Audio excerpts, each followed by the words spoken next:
avec effectivement donc un tableau, une espèce de composition spirale avec des soldats allemands, disposition de soldats allemands. Vous avez donc un personnage qui est fusillé, qui est abattu. Il s'écroule sur sa femme et sa fille apparemment. Donc là c'est presque une petite scène qui sort d'Alex Photo. Et donc il y a une femme qui est dépouillée de ses vêtements. Il y a un personnage qui est pendu, et surtout à l'arrière, vous avez quantité de têtes qui crient et de corps couchés. Donc, scène extrêmement violente. Hein. Horreur des nazis. Donc, Steib a créé des tableaux contre Hitler pour provoquer sa destruction. Ce sont des ex-voto conjuratoires. Steib est d'une certaine manière un régicide, il cherche à faire tomber la tête du régime, etc. Il a témoigné par ces tableaux de témoignages des derniers qui sont en train de passer, mais il a aussi fait d'autres rêves. Il a rêvé évidemment de paradis tricolore, donc c'est en quelque sorte un emprunt qu'il fait à Annecy.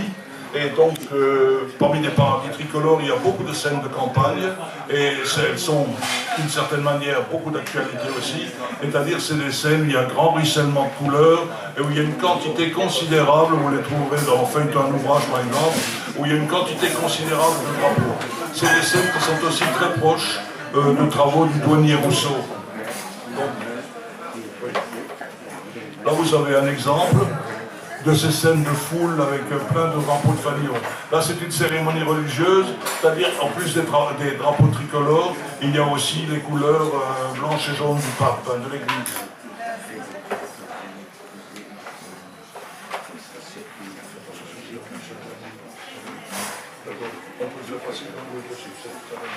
Donc celui-ci, celui qui vient de passer, d'aller montrer, c'est celui-ci. On voit en plus grand. Donc Steib représente ici une scène de la chapelle du Bornerkreuz à Brunstatt, au sud de Brunstatt.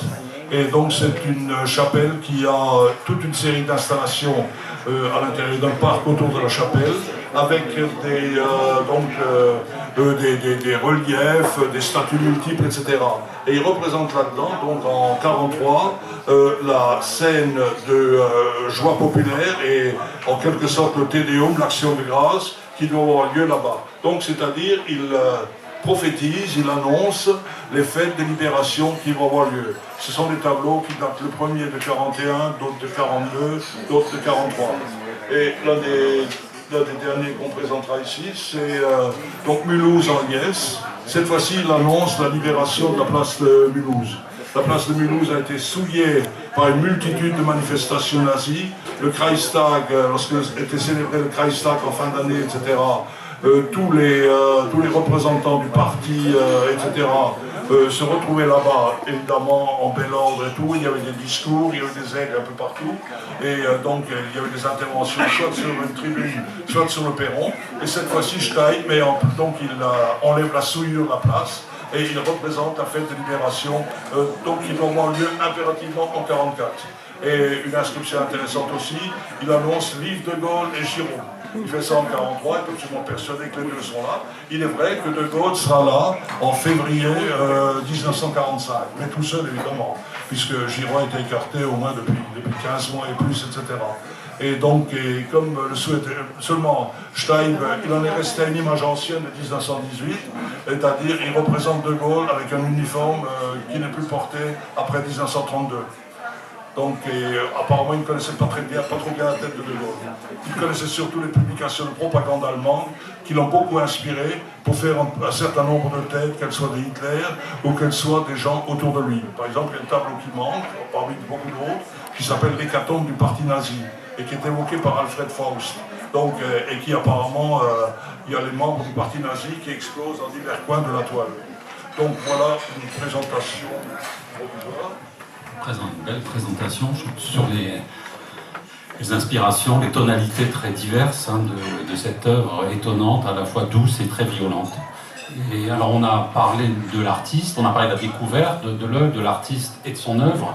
Maintenant il faudrait parler de la redécouverte de l'œuvre et de tout ce qui a été fait grâce à toi pour qu'il soit connu, et ça a commencé en Allemagne. Donc j'avais un certain nombre d'interrogations lorsque j'ai eu ces tableaux. J'en ai discuté avec quelques amis qui connaissaient la peinture alsacienne. Bon, j'ai essuyé quelques commentaires en disant tu perds ton temps avec ça, etc. Enfin, tu veux pas... enfin, ce genre de choses-là. Donc, en fait, j'avais peut-être 3 tableaux à ce moment-là. Donc, ça ne menait pas très loin et je ne pouvais pas espérer de conseils éclairés. Au début des années 70, j'allais peut-être assez régulièrement, ou plus régulièrement qu'aujourd'hui, à Art Basel. C'était encore une toute petite chose, une halle unique avec des galeristes tout à fait accessibles, etc. Et pas du tout la machine que c'est devenu. J'avais repéré effectivement une galeriste qui était la spécialiste de l'art naïf et de l'art brut. Et qui venait de la galerie Charlotte de Munich, donc, qui s'appelait Charlotte Sander. Alors à un moment donné, je l'ai contacté, je lui ai dit que je souhaitais lui montrer des photos de quelques tableaux, etc. Je suis allé à Munich, donc il m'a reçu un soir dans sa galerie, et j'avais donc à ce moment-là, quelque chose comme 8 photos. Et donc j'ai sorti ces photos. Donc jusque-là, je n'avais pas eu ni de conseils positifs, ni de validation, etc.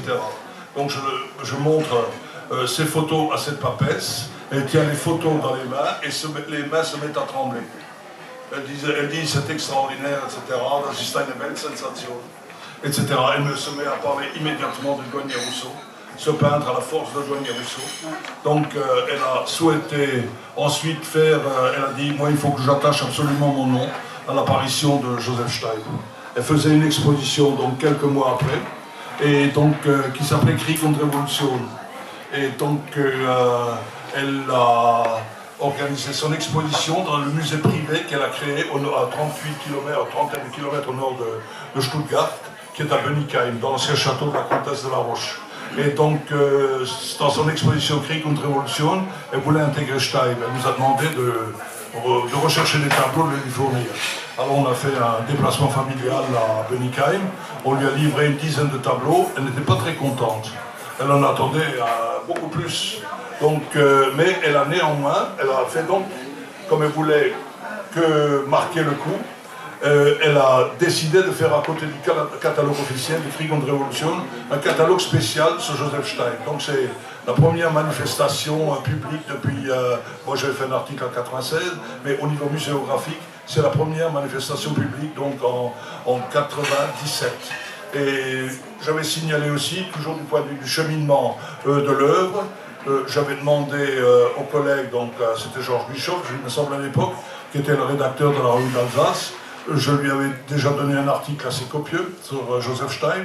J'avais souhaité que les photos soient en couleur. Et en plus, j'avais été encore plus exigeant. Je lui ai dit, faites-moi quand même, si possible, une cinquantaine de tirés à part. On ne fait jamais ça, 12, 15, etc. Donc j'ai eu quand même un grand nombre de tirés à part. Et ceux-là, je les ai diffusés. Du côté allemand, réactions assez nombreuses. Donc, côté français, mis à part les Alsaciens qui connaissaient la situation, c'est à peu près zéro. Bon, du côté alsacien, il y a des réactions de Tommy Hunger extrêmement chaleureuses. Il y a eu des réactions de Camille Klaus, qui évidemment avait connu Elaguerre et Tomboff, etc. Réactions de Freddy Raphaël, enfin d'un certain nombre de gens que je connaissais, etc. Et qui trouvaient effectivement ce Stein tout à fait étonnant, important pour l'Alsace, etc. Et côté allemand, quelques-uns ont souhaité publier d'abord des articles. Il y a eu un article dans la Frankfurter Allgemeine Zeitung et dans les magazines de la Frankfurter Allgemeine Zeitung, il y avait 6 ou 8 pages, décorées avec de nombreux tableaux en couleur, etc. Et là, il y a eu de nouvelles réactions. C'est-à-dire, il y a eu par exemple un personnage important du service de presse de la chancellerie allemande qui s'est manifesté. Il y a Klaus Peinmann, qui est l'acteur fétiche de Thomas Bernhardt, qui s'est manifesté aussi, qui voulait donc, je dois encore avoir les fax de son secrétariat où il demande plus de précision. Je ne sais pas si vous voulez mettre Stein en scène, mais enfin bon. Donc, donc Klaus Peinmann est actuellement, je crois, Berlin ensemble, enfin il est un peu. Oui. Donc, réaction très nombreuse en Allemagne.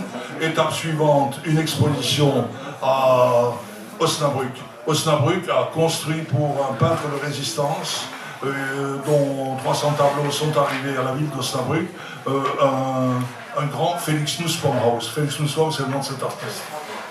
Et ce bâtiment a été construit par un architecte star, comme il y en a quelques-uns, donc par Daniel Libeskind, qui a fait des monuments autour de la Shoah, à Berlin, aux États-Unis, etc. Et donc, au moment de l'inauguration de l'exposition, il y a 2 artistes extérieurs qui ont été invités. Il y a eu Art Spiegelman avec ses comics et évidemment avec la série de Maus, donc qui est assez connue. Et il y a eu Joseph Steib. Donc Joseph Steib était à Osnabrück pour l'inauguration. Mais seulement, notre architecte star est arrivé avec un staff de communication impressionnant. On a beaucoup parlé de lui, de son bâtiment, peu de Felix Nussbaum et encore moins des artistes invités. Il y a quelques articles donc, où on dit effectivement Art Spiegelman et Joseph Steib intitulés, mais ça fait donc une petite rubrique dans les journaux locaux. Ultérieurement encore, donc là, ça c'était en 98. En 99, il y a eu une exposition à Koblenz. Là, moi j'avais fait un catalogue de quelques 200 pages, qui était, enfin un catalogue, une monographie autour de Steib, qui a été traduite en allemand et qui a été relativement bien diffusée. Mais bon, côté français, j'ai eu à un moment donné un retour de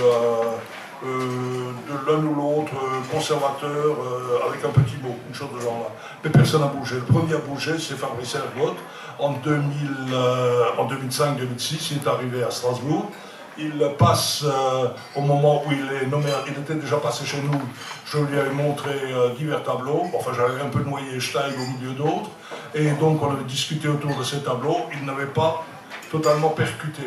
Et il est allé ensuite rendre une visite de courtoisie à Baselitz, donc comme conservateur de Beaubourg, il avait organisé une exposition à Beaubourg, et donc il explique à Baselitz que maintenant il est nommé à Strasbourg. Et Baselitz lui a dit « Ah, tu vas dans le pays de Joseph Steib ». Donc c'était assez sympathique de voir que Baselitz, enfin nous savions déjà